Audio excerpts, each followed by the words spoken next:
money dysmorphia, a negative assessment of one's financial standing in comparison with others. Although you've only just learned this term, you definitely suffer from this mindset, and you're not alone. A study from Credit Karma found that over 43% of millennials and Gen Z suffer from money dysmorphia, and it's not hard to see why. We live in a culture that promotes the idea that to be valuable as a person and to have a life worth living, you gotta get rich as quickly as possible. The creators we watch on YouTube and Twitch, the new young underground rappers you hear of each month, the core-selling scam artists of yesteryear, were all in their 20s. These influences have fueled a dangerous urgency for wealth and entrepreneurship, not because the person in question has a valuable skill or idea that'll benefit the world, but because they've been led to believe that going to school and working a job is slavery, and the only way to be rich, therefore free, is to be your own boss. And start a clothing brand. However, the romanticization of the rich life, along with growing up in a world that shoves the need to find success down your throat, has led many people to sacrifice their well-being in the pursuit of financial freedom, and demonize the idea that you can enjoy your life as well as find something that gives you purpose. And you probably heard the phrase selling your soul, likely from a video about the Illuminati, and breathe a sigh of relief, this isn't going to be one of those videos, but I feel like no one actually knows what that sentence means. Most people think of you physically going to the devil and being like, yo, Lucy, like, I don't get no pussy, bro. Help me out over here. Yeah, I get it. Eternal hell or whatever.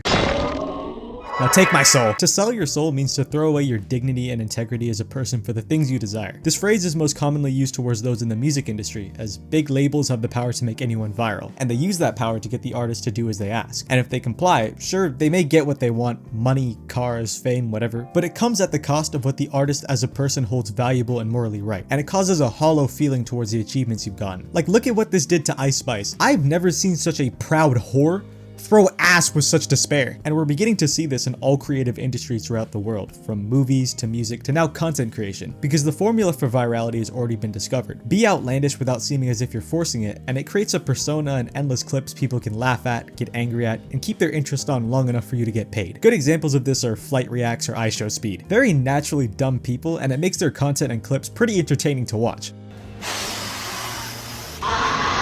However, with the obsession people have of going viral and making that talk to a money, we're seeing a lot of desperate people do just about anything for views. Whether it's Myron from Fresh and Fit being the real-life Uncle Ruckus, Jack Doherty crashing his car and filming the whole thing, or even being sexually violated on camera and doing nothing about it. And the thing is, when you're passionate and interested in what you do, your work and the quality of it reflects that, because you enjoy each step of the journey and the improvements you make over time. That's fulfilling. However, when you sell out, that fulfillment aspect of working towards something bigger is null and void, because your only goal is money, not improvement. And many creators who have sold out are now reaping the consequences of their actions after the buzz died down. Sneeko's trying to distance himself from the grift by beefing all the people he was sucking off just a year ago. I think that I was gonna be an Uncle Tom in the big house for you whites.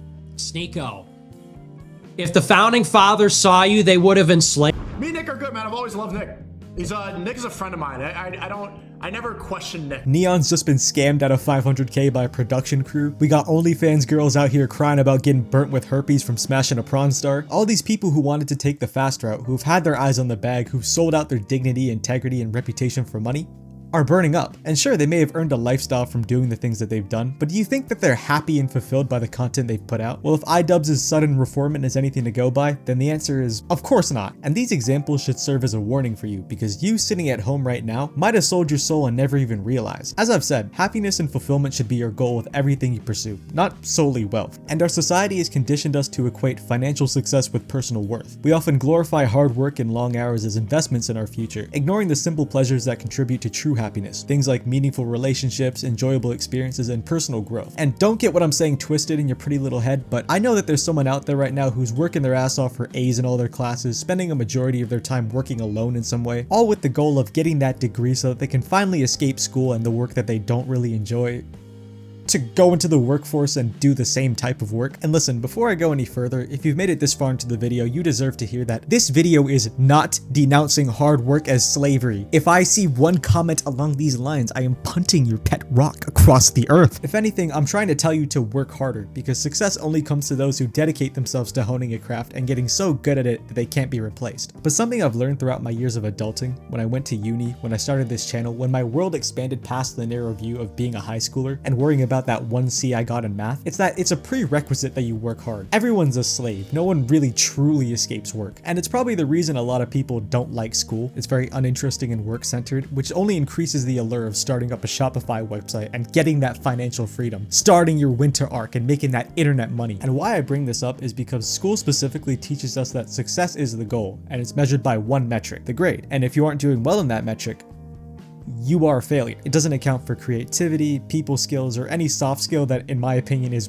miles more important to your development as a person, a coworker, as well as your ability to secure jobs in this climate. It instills a belief in every young child that the end goal is what matters, and you end up associating the subjects you're supposed to like with stress, which again, only makes it more enticing to start that clothing brand so you can escape the schoolwork and be, quote, financially free. And is part of the reason, alongside brain rot, that people are so desperate for wealth, because this hustle culture mindset where you invest in your 20s so you can enjoy your 30s, it has the right sentiment, but has made people so money focused that we forget that there's more to life than chasing a dollar. In fact, studies show that once your basic needs are met, additional income has diminishing returns on overall happiness, because relationships, new experiences, and a sense of community are just a few things that add to our quality of life. Yet, these are the things that can't be bought, because if you build connections and your value around something so arbitrary, those connections and that value disappear when the money does. And yet, there's this obsession with ambition, with wealth and success growing within people, because we as humans need something that gives us purpose. And growing up idolizing rich people, centering our work around chasing a goal rather than loving the process and romanticizing hustle culture, it's put in a lot of people's minds that money is fulfillment, and you're on a rush to find success the minute you turn 18. That right there is a recipe for unhappiness, because if you spend the peak years of your life where you're most attractive, most healthy, and most able to enjoy all the things life has to offer, chasing the good life your whole life long, you'll most likely look back to realize your whole life is now gone, and it'll leave you wondering where you went wrong. And my head keeps spinning,